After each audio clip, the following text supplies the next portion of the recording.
How to get extra marks in the board examination. यही देख के आप आए हो ना, बिल्कुल सही जगह पे आए हो। आज हम लोग एक ऐसा ट्रिक डील करने वाले हैं और ऐसा चीजें बताने वाले हैं जिसके कारण बोर्ड एग्जाम्स में ऑल्दो आप जितना आंसर जानते हो उससे ज्यादा नंबर ला सकते हो। और मेक श्योर कि ये वीडियो देखने के बाद ना आपका कम से कम 1-2% एटलीस्ट 5 से 10 नंबर तो इंक्रीज होने ही वाला है। तो बने रहिए हमारे वीडियो के साथ और वीडियो अंत तक देखिए। तो आज हम लोग कुछ पॉइंट्स के बारे में बात करेंगे जो एग्जाम में बहुत केयरफुली आपको ध्यान रखना है और उस पॉइंट्स को एग्जाम का जब कॉपी मिलेगा तो लिखते समय एकदम दिमाग में फिट करके रखिएगा, ठीक है। एकदम फेविकॉल से चिपका लीजिएगा, दिल में नहीं दिमाग में। तो पहला पॉइंट क्या है? सबसे पहला पॉइंट ये कहता है कि आप जो भी क्वेश्चन लिखिएगा वो सीक्वेंस में लिखिएगा।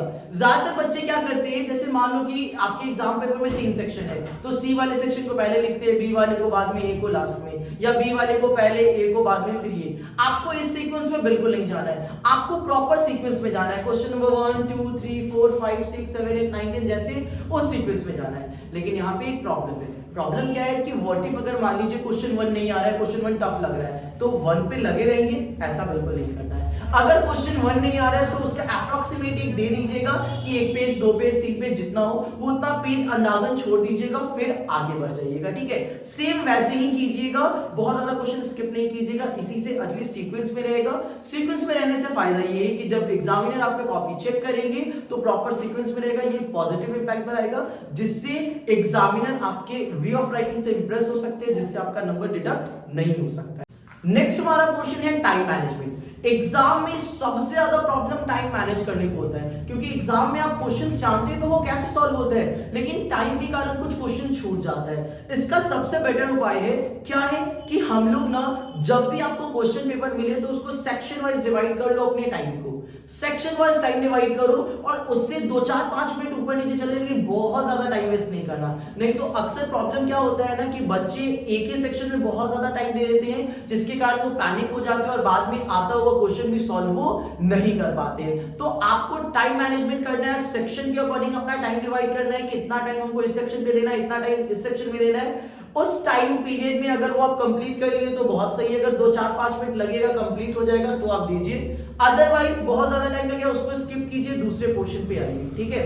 और यही एक तरीका है जिससे आप पूरे क्वेश्चन को अटेम्प्ट कर सकते हो। नेक्स्ट हमारा पॉइंट है कि हम लोग जो कुछ भी लिखे ना उसको बहुत क्लियर लिखे। जैसे क्वेश्चन नंबर हो गया, बहुत सारे बच्चे गलती क्या करते हैं ना कि क्वेश्चन नंबर भी क्लियर नहीं दे पाते। जैसे मान लो कोई क्वेश्चन है, अगर 6 का 2 फॉर्म है, ए और बी, तो 6 का ए देके उसमें 4 क्वेश्चन है तो 1 2 3 4 देके लिखते हैं, ठीक है। लेकिन ज्यादातर बच्चे ना उसको इतना ज्यादा लेंदी बना लेते हैं ना कि एग्जामिनर के समझ में ही वो नहीं आता है, ठीक है। तो ऐसा आपको बिल्कुल भी नहीं करना है, ठीक है। आप जो कुछ भी नंबर दोगे बहुत क्लियर लिखोगे, साथ में याद रखना आपका जो राइटिंग होना चाहिए ना वो आपसे भी सुंदर होना चाहिए।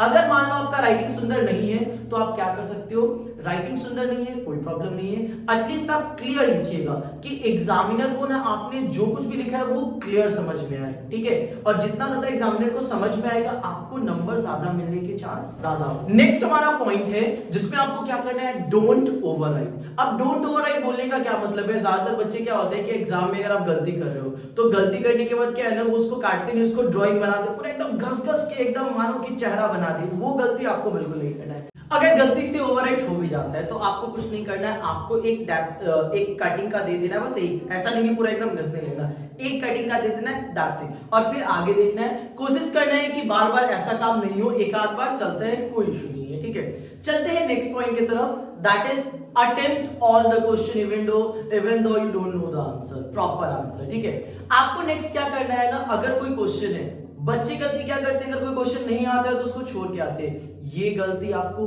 बिल्कुल भी नहीं करना है।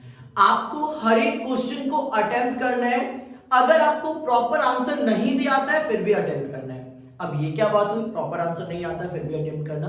प्रॉपर आंसर नहीं आता है तो कुछ ऐसा उसमें लिखो जो उस चैप्टर से या जो उस क्वेश्चन से रेलेवेंट हो। आपको रेलेवेंट थोड़ा बहुत कंटेंट देना ही होता है, ठीक है। अगर आपको नहीं आ रहा है, जैसे मान लो 3 नंबर का क्वेश्चन है, अगर आपने थोड़ा बहुत भी रेलेवेंट क्वेश्चन दे दिया तो आधा 1 नंबर तो आ ही जाएगा यार, ऐसा थोड़ी ना है, क्योंकि सीबीएसई में स्टेप मार्किंग होता है, ठीक है। तो 0 होने से अच्छा है कि कुछ नंबर आ जाए। तो आपको हर एक क्वेश्चन अटेम्प्ट करना है। अगर किसी क्वेश्चन जो आपको समझ में नहीं आ रहा है, चैप्टर पकड़ लोगे या जहां से उससे रिलेटेड काम करना, ठीक है, उससे रिलेटेड कुछ लिख देना, उससे रिलेवेंट कुछ लिख देना, कुछ ना कुछ लिख के आना, छोड़ के बिल्कुल भी एक भी क्वेश्चन मत आना। हर एक क्वेश्चन को अटेम्प्ट करना, समझ में आए नहीं आए, टफ हो आसान हो, सारा अलग चीज है, लेकिन हर एक क्वेश्चन को बनाना है। I repeat, bar bar repeat कर रहे हैं, हर एक क्वेश्चन को टच कर। नेक्स्ट हमारा पॉइंट है हाईलाइट करना। आप जो भी आंसर लिख रहे हो, जो कुछ भी लिख रहे हो, उसको हाईलाइट करना भी जरूरी है।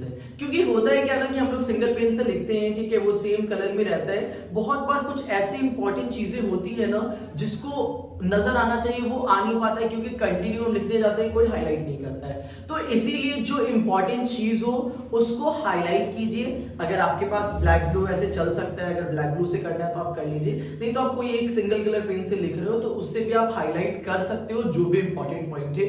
एग्जामिनर के दिमाग में आपका एक अच्छा इंप्रेशन बनता है, तो हाईलाइट करना बिल्कुल भी ना भूले। नेक्स्ट पॉइंट क्या कहता है? नेक्स्ट पॉइंट ये है कि इतना सारा कुछ करने के बाद आप अपने पास कम से कम 10 से 12 मिनट बचा के रखिएगा। रीजन क्या है? क्योंकि बच्चे क्या होता है, लिखने के क्रम में ना बहुत सारी ऐसी चीजें हैं जो लेम गलती, मतलब जो ऐसा गलती ना बच्चा सोच भी नहीं सकता वैसा गलती करके आता है। आपको ये गलती बिल्कुल भी नहीं करना है। आपको क्या करना है, आप पूरा जब बना लोगे ना, कम से कम 10 मिनट अपने पास जरूर रखना।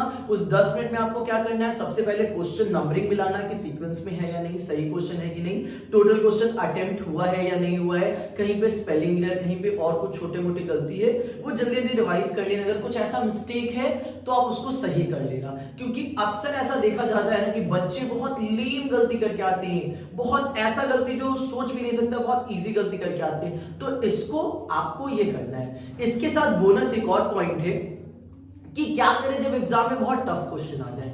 एक चीज याद रखिएगा, अगर एग्जाम में टफ क्वेश्चन आता है तो टफ क्वेश्चन सिर्फ आप ही के लिए नहीं होता है, सबके लिए होता है, ठीक है। और उस केस में थोड़ा सा ना, मतलब जो कॉपी करेक्शन वगैरह होता है, इवैल्यूएशन होता है, उस पर थोड़ा सा लिबरल होके किया जाता है, ठीक है। लेकिन सबसे इंपॉर्टेंट चीज है, अगर टफ क्वेश्चन आता है फिर भी कोई बात नहीं है, आपने तैयारी किया, आपने साल भर समय दिया है, आप कॉन्फिडेंट रहना, जो भी क्वेश्चन पूछते हैं उसके रिगार्डिंग आंसर देना। अगर क्वेश्चन थोड़ा बहुत 19-20 भी हो रहा है ना, तो आपको जितना आइडिया है उस चैप्टर से या उस क्वेश्चन के बारे में, उसको लिख के आना, छोड़ के मत आना, ठीक है। और इतना करने के बाद ना, आई एम डैम श्योर कि अब ये वीडियो के हम लोग लास्ट में आ चुके हैं, तो अब हम कंफर्म है, आपको भी अश्योर करते हैं कि ये सारी चीज अगर आप फॉलो करोगे तो कहीं ना कहीं आपका पूरे एग्जाम में, ये ना 5-6 एग्जाम्स के लिए है ये मास्टर पीस, तो आपके पूरे एग्जाम में कम से कम 1 से 2% नंबर तो आपका ऐसे ही बढ़ जाएगा। मतलब 5 से 10 नंबर आपका ये सारे जो टेक्निक्स है, ट्रिक्स है, उससे बढ़ सकता है, ठीक है। तो फिलहाल के लिए इस वीडियो में इतना ही, बने रहिए हमारे साथ। आपसे एक और चीज है कि ये बहुत टाइम लग रहा है वीडियो अपलोड करने में, कुछ प्रॉब्लम्स चल रहा है, इस वजह से थोड़ा सा वीडियो कंटिन्यू नहीं आ पा रहा है, लेकिन अश्योर यू कि थोड़े टाइम के बाद वीडियो कंटिन्यू आएगा। फिलहाल के लिए बने रहिए हमारे साथ, देखते रहिए। ये वीडियो है, जल्दी से शेयर कीजिए अपने फ्रेंड्स से, अपने कलीग से, जो भी एग्जाम देने वाले हैं उसको, कि आपके साथ साथ आपके दोस्त के भी अच्छे मार्क्स आ जाए, ठीक है। तो well, thank you all of you for watching this video, stay tune, best of luck for your examination.